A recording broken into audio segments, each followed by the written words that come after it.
Acts 14, we see Paul and Barnabas at Lystra, and there Paul sees a man who is crippled from birth. Unlike in the Gospels, we have a man who's been crippled, and Jesus comes and tells him, sin no more. This man has been crippled since birth. And he listens to Paul speaks, and Paul looks at him. Seeing that he had faith to make him well, and said with a loud voice, stand up on your feet and walk. And so the man does it. The crowd see what Paul has done.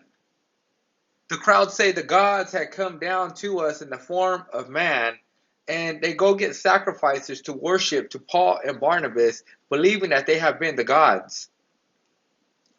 Paul and Barnabas tear their clothing, and they cry out saying, no, what are you guys doing?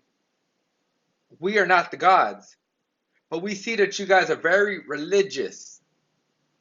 And they use this as a way to start teaching them about Jesus Christ.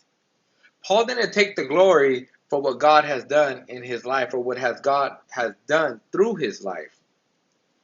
And as Paul preaches the gospel, we see that Paul is stoned. And they perceived he was dead, and they drag him outside the city, and he gets up and he goes back in to preach the gospel. This is the kind of faith that we're called to have. While everybody else is panicking, while everybody else is going crazy, we are to be a light to the world. We're to preach the gospel, allow God to be glorified through our lives, and even when everyone else may laugh, we're to get up and continue to love. Let that be the goal today. Endurance, perseverance, whether it's in your family, in your workplace,